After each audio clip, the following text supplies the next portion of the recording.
Spider-Man versus Kraven after the horrors Peter and Harry endured during Kraven's hunt in the last issue. Spider-Man and the Green Goblin turned the hunter into the hunted, but are they still prey in someone else's game? Ultimate Spider-Man, Volume 3, Issue 14. 20 years ago, the Maker prevented a radioactive spider from biting a young Peter Parker. He likewise prevented the creation of any other superheroes and formed a secret council to rule the world from the shadows. 13 months ago, Tony Stark sent Peter that same radioactive spider along with a Picotech suit. Since then, Peter has used the incredible powers granted by the spider's bite to fight crime alongside Green Goblin, aka Harry Osborn, co-CEO of Oscorp. But on Christmas, Peter's wife, Mary Jane Watson Parker, learned that her husband and Harry were both missing, with Peter replaced by the highly advanced AI in his suit. Peter's son, Richard, donned the suit to replace the missing Spider-Man, but that led to a run-in with Black Cat. Meanwhile, the real Peter and Harry were fighting for their lives against Kraven the Hunter in the Savage Land. In February, Richard Parker says, "Even if I did, I wouldn't push him off the building." The Black Cat squares up against Richard Parker, who is in the AI symbiote suit. She tries to scratch him, but he jumps out of the way. He questions, "Who are you?" As the Black Cat responds, "I told you, I'm the new Black Cat, and that's only because you and your friend threw my father off a building." Richard replies, "Look, I don't know who you think I am, but you've got the wrong guy. I don't even know your dad, and even if I did, I wouldn't push him off a building." The Black Cat says, "Just because you got a new suit doesn't mean you can hide from who you are and what you did." As she swings at Richard Parker with her claw-like nails, she keeps missing. Richard Parker says, "I feel like you're not listening to me." The Black Cat responds, "I feel like you're lying because I know you are Spider-Man." Richard Parker insists, "I'm telling you, you have the wrong person. You know what? Never mind. I'll just show you. I'm not Spider-Man." Richard Parker then orders the Pico suit to reveal his true identity, a child, a kid. Felicia is surprised and asks how old Ben Parker is. Ben responds, "I'm 15 and a half. Felicia, who is 16 and a half, realizes she's a year older than Richard Parker. As Felicia finally understands that Richard Parker is not Spider-Man, they introduce themselves. Richard Parker says, "I'm Richard," and the Black Cat replies, "I'm Felicia." Felicia was vengeful because she believes Spider-Man played a role in crippling her father. However, it was actually the Green Goblin who caused the real damage. Richard never wanted to fight and use non-violent tactics, even unmasking himself to prove beyond a shadow of a doubt that he was not Spider-Man. Unlike his father, he does not hide his identity. We also learned that Felicia is still just a kid, much like Richard, both of them drawn into their father's extracurricular superhero and supervillain activities. Could this be the beginning of a love interest between Richard Parker and Felicia Hardy? Despite the fact that Kraven the Hunter was supposed to capture Peter and Harry and had hand them over to the Kingpin, who holds a governor-like position within the Maker's Council, Kraven, who works for the Kingpin, decides to play a game instead. Rather than following orders, he chooses to hunt them. Kraven has deep knowledge of Peter Parker's identity, including details about Mary Jane Watson and their children. He also knows about Harry Osborn, Gwen Stacy, and most intimate details of their lives. In Kraven's view, information is power. Throughout the entire Ultimate Universe, information and the way it is perceived play a significant role in each of the storyline. Additionally, Mysterio and the Mole Man are aware of Peter Parker and Harry Osborn's secret identities because of Kraven, who has revealed that Spider-Man and Green Goblin are among them. On February 1st, 5 miles from the edge of the Savage Land, we find Peter Parker and Harry Osborn in Earth 616 of the Marvel Universe. The Savage Land exists in Antarctica. However, in the Ultimate Universe, Earth 6160, it is located beneath the city of New York, the sixth borough, making it a matter of simply finding a tunnel to reach the surface. Riding the Velociraptors through the Savage Land, all Peter Parker can think about is MJ, the kids, and the fact that Kraven the Hunter knows about Mary Jane and the children. As Peter is not focusing and listening to his surroundings, Harry Osborn says, "Hey man, you need to focus on right now. You need to focus on that and nothing else, because we have to succeed in this before we can do anything about what's out there. You need to come to grips with what has to happen." Peter Parker says, "Don't tell me what I have to do, Harry. I know what I have to do, and I know in what order. We have to escape first, then hide our families. Then you suit up and we will take care of business." Harry Osborn says, "And then what? Do you really think you're going to be able to hide from these people forever?" Peter Parker retorts, "Like you said, let's focus on the now. I'll worry about the later if we get the chance." Before Harry can answer, Kraven the Hunter shoots the Velociraptor right in the head. As Peter rushes to to help Harry, who is stuck underneath the fallen creature. Kraven takes out the other velociraptors with precise shots to their heads. What is interesting is that Kraven could have killed both Peter and Harry, but he chose to make this a game. He chose to make this a hunt. However, there's something wrong with Harry's leg. There's a fundamental difference between Harry and Peter. Harry is willing to kill for the right reason and understand the threat that Kraven possesses. We go back to time when Harry shot the former Black Cat off the building, fully intending to kill him. Meanwhile, Peter has a moral compass. He pulls his punches against villains and does not seek to kill super villain, which is often his Achilles heel. When Peter first met the Shocker, the villain exploited his gullibility to gain the upper hand, but Peter holds the moral high ground. What will Peter do when he meets Kraven? With Kraven hunting for Mary Jane and children, will Peter break his code and kill them? Because one thing is certain, Kraven will not hesitate to kill his family. Kraven taunts him and says, now,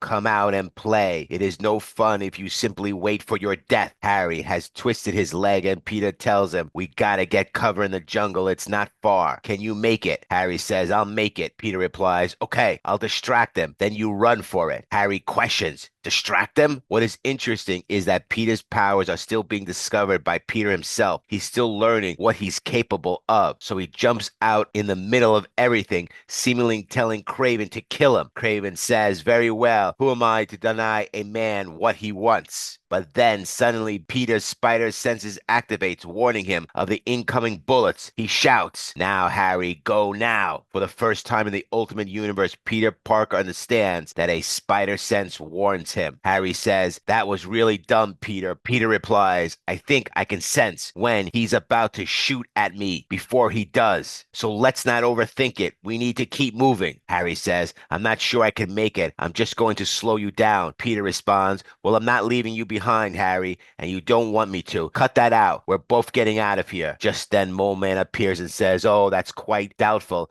At least not without some help. Fortunately for you, I'm a man of means, especially in this place. Suddenly, the Moloids emerge. Moloids are a breed of subterraneans who live in the mysterious underground world known as Subterranea. They are thin little humanoids with enlarged craniums and yellow skin. Their large, ovular eyes are effectively useless as they are mostly blind creatures. Moloids are submissive beings of low intellect, serving as the devoted followers of the Mole Man. On Earth 6160, the Moloids were seemingly common, evasive species throughout the North American Union. Despite their intelligence, culture, and traditions, they were often exterminated by many across the territory. As an alternate to killing them, a relocation service was established, sending them to the Savage Land. As referenced in Ultimates Issue 1, Mole Man says, this is my domain, my refuge, my place of peace, and I do not care for this current disturbance. Harry Osborn says, you're one of them, aren't you? The Mole Man replies, I am more of them than with them, but yes. His argument is that it's better to be the devil's right hand than in its path. Harry then asks, so why would you betray the Kingpin to help us? The Mole Man responds, oh no, I would never dare do such a thing over something as trivial as you. But the Kingpin knows nothing of Kraven's excursion. As for why I would help you, that's really none of your business. As the Moloids grab Peter Parker and Harry Osborn by the hand, leading them to a tunnel, Peter questions whether they can trust the Mole Man. Harry replies, hell no. While the exact reason for the Mole Man's assistance remains unclear, one thing is certain. There is animosity between him and Kraven, and he wouldn't care if Kraven ended up dead. As the Moloids lead Peter and Harry down the tunnels, Mysterio appears. True to his namesake, his motivations remain a mystery, his identity unknown, his loyalties ambiguous. Mysterio says, I am merely observing this dangerous game you're playing. It's surprising how delightful it is. The Mole Man grumbles, I never should have told you. I had them. I certainly should not have told you they were here. Mysterio replies, but you did, and any regrets you have, I promise, are pure folly. You did the right thing, and I will not forget it. The Mole Man scoffs, bah, I wish you would, and we should also forget this insane plan of ours. The closer we get to our day of action, the more I fear it will be the end of us both. Is there no fear in you at all? I don't see how. Without a word, Mysterio vanishes. The Mole Man mutters to himself, gone without a whisper, and this is why I'm afraid. When the time comes, will you disappear when I need you most? I think you just might. From the last issue, it was unclear who had tipped off Mysterio about Spider-Man and the Green Goblin being captured and taken to the Savage Land, but the Mole Man and Kraven denied it. But now it's evident that the Mole Man and Mysterio share a plan. What's not so mysterious, however, is that Kraven is watching them. Whether or not he can read the Mole Man's lips is uncertain, but he knows something is amiss. The Mole Man turns to his Moloids and orders, "Cover that tunnel and then hide yourselves and the others. There is danger everywhere. Predators are loose in this jungle." We return to Richard Parker and Felicia Hardy. Richard Parker says, "So let's see if I understand this correctly. Your dad, the original Black Cat, is part of a supervillain group that actually runs the city, but he got hurt, and instead of losing his territory, he enlisted you, who he's been secretly training for years to take his place, sort of. And you think that somehow you're technically not a supervillain." Felicia nods and replies, "Yes, that's basically it." Then addressing the supervillain question directly, she says, "Exactly, I'm not. I didn't ask for this. I'm doing the best I can." Felicia continues, "I'm just mad about the position I've been put in. I feel so powerless and I want to take it out on someone. Sorry." Richard Parker responds, "You don't have to be. I'm glad we met, no matter how weird it was." The Black Cat then jokingly she says, "So my dad's a supervillain. What's yours do?" The Pico suit suddenly speaks up to Richard and says, "Careful, Richard." Richard smirks and replies, "I love to tell you, but I'm a superhero, and that means I'm supposed to protect the identities of people close to me." Felicia grins and says, "Well, now I'm really curious. Pete and Harry pick up where they left off. They may not be professional hunters, but they've set up a makeshift trap, and at the very least, it could severely pose a distraction for a Kraven. As they work, Peter and Harry get into a tense exchange. Harry arms the collars, and Peter asks, "Think it'll work?" Harry responds, "It should. We're assuming this guy is an incredible tracker, so he'll be following the way we came, or at least picking up our trail. Then if he hits the tripwire or touches the collars, the detonate, boom." Harry continues, "Probably won't kill him, but it'll slow him down." Peter nods. "Good, we need that. How's your leg?" Harry winces, but answers, "It hurts." Peter reassures him, "Well, we're close to the edge now. We could be out of here soon." But Harry shakes his head. "I still say we should stay and fight this guy. Put an end to the problem. Cut it out of the source." Peter sighs. "We talked about this. MJ, the kids, Gwen, they're just out there unprotected with no idea what might be coming for them." Harry Osborn looks down thinking. Peter studies him, then says, "What?" Harry says, "Gwen's not in danger, probably not anyway." Peter frowns. "What are you talking about?" Harry Osborn explains, "You heard of a ransom insurance, right? Like if something kidnaps me, the insurance companies make sure the kidnappers get paid off if I'm returned. It ensures that things don't get out of hand." Peter squints. "Okay, I don't get it." Harry continues, "Gwen and I have an elevated version of that. Danger liability. If something happens to either of us, not only does someone try to resolve it, but the other person gets an extreme level of security. It's invisible to the person being protected, but it's effective. Otto Octavius created the protocols, and he would have activated them by now. He would have done the same for you, but," Peter cuts him off, "he doesn't know who I am." Harry nods. "Yeah, and I didn't tell him because, well," Peter interrupts again, "I don't trust him." Harry says, "Yeah." Peter clenches his jaw.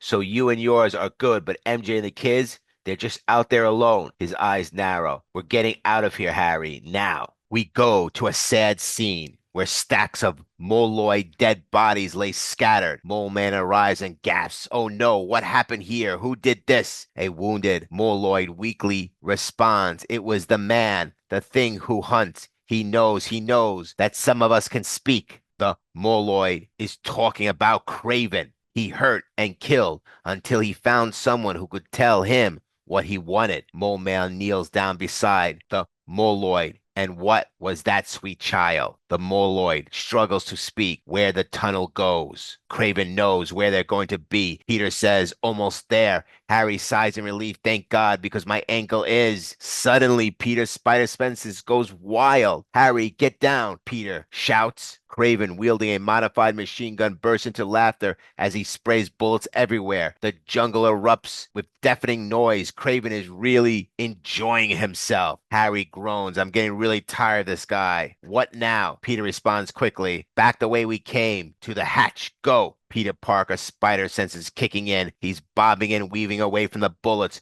moving as if he knows exactly where they'll be before they even get there. Kraven keeps shooting until the gun clicks empty. Peter Parker smirks. You're out of bullets. Kraven grins. I have as many guns as there are ways to hunt my prey. Don't you see? I've hunted everything and never failed to catch my target. There is nowhere you can run, so running will not save you. Peter Parker exhales. I guess I should stop that then, right? He plants his feet and just stands there, fists clenched. Peter screams out, Do it, Harry. Harry hurls a rock at the collar, triggering a massive explosion. Kraven yells, No, as he's sent flying through the air. The explosion doesn't kill Kraven, but it takes its toll. Bleeding from the mouth, he staggers to his feet, gripping a machete. Kraven smirks. It's been some time since I've been truly tested. That was a good trap, but it wasn't enough. Tell me, have you ever heard the saying, there is nothing more dangerous than a wounded animal? Then the fight begins. Spider-Man versus Kraven. Kraven swings his machete, but Spider-Man's spider senses kicks in, moving him out of harm's way. Spider-Man blocks the machete, then counters with a straight roundhouse punch to Kraven, followed by an uppercut and another roundhouse. Kraven crashes to the floor as fires from the explosion rage in the background. Kraven might have known everything about Peter Parker's life, where Mary Jane and the kids are, but he was unaware of the spider sense. Even Peter himself had only been using it instinctively, never to its fullest potential. But in the battle with Kraven, it has awakened in full force. Peter steps forward and says, Now you need to understand. There's only one way this ends. Kraven reaches for his gun, but Peter continues. You hunted us, you hurt us, learned everything you could about us, but you don't really comprehend what you're hunting, do you? With his bare hands, Peter snaps the gun in half. Do you really think you could kill someone like me with a gun? Peter asks. Then he expression hardens. You know what I understand now? I know where the line is because you crossed it. No one goes after my family. No one. Peter launches forward toward, relentlessly punches. He rounds and pounds Kraven, not holding back. Each strike lands with devastating force. Kraven, bloody and beaten, is pummeled into the floor. Harry shouts, Do it, Peter. Finish him. As the fire rages through the forest, Peter's fist is clenched, ready to deliver the killing blow. Kraven looks up at him, maybe even a little satisfied, as if accepting his fate. But Peter hesitates. Slowly, he opens his hands and stands up. No, Peter says, I'm not like him. We're not like him. He steps back. He's going to forget everything he knows, leave our city and never return. Harry stares at him in disbelief. What are you talking about, Peter? He's a killer. That's what he does. He won't stop until he wins. It's him or it's us. Before Harry can finish, Kraven reaches for a gun. Harry knows what Peter refuses to accept. Bad guys don't just walk away because they've been defeated. The bullet flies right past Peter as Kraven, smiling, watches it go through the side of Peter's stomach. Peter stares in shock. What? You shot me. I didn't feel any danger. Why didn't I feel any danger? Spider-Man questions his spider sense. Why didn't it go off? Kraven smile widens. Because I wasn't aiming at you. You were just in the way. The bullet was not meant for Peter Parker. It was meant for Harry Osborn. A direct kill shot. Harry collapses to the ground. Peter screams in horror. Harry, oh God, no. Kraven smirks. You should have listened to your friend, for he was right. I will never stop. The hunt never ends. Enraged, Peter loses control. What did you do? What did you do? He attacks Kraven mercilessly, smashing him with relentless fury. Kraven's blood covers Peter's hands and shirt. Then suddenly, Mysterio interrupts. Well, this is quite the dilemma. If Mysterio hadn't stepped in, Peter Parker would have delivered the death blow. This moment will change Ultimate Spider-Man forever. He had the chance to end Kraven, but he didn't. Now Kraven has killed Harry Osborn, and supervillains will be coming for his family and kids. Mysterio says, normally we would be enemies. Our allegiances demand. But in this moment, that is not the case, because I am more interested in him than you, hero, for I have plans. But should he die, should you choose to continue beating him to death, then the end would mean my full attention to you. So I have to ask, is that what we really want? Peter turns to Mysterio. He killed my friend, Mysterio responds. And like your friend said, he's a killer. That's what killers do. So you have to wonder, if he is so good at it, what makes you think your loved ones are safe? How do you know he hasn't already sent someone to visit them? Honestly, what makes you think they are still alive at all? Peter's expression hardens. What do you know? Do you know anything? Mysterio shrugs. Me, personally, I have no idea. But I do think you should run home now, Peter. Peter hesitates, then turns away, choosing not to kill Kraven. He rushes into the tunnel. Mysterio watches him go. You couldn't save your friend, he says, but perhaps you can still save them. Peter makes it home. He's still processing everything. Peter,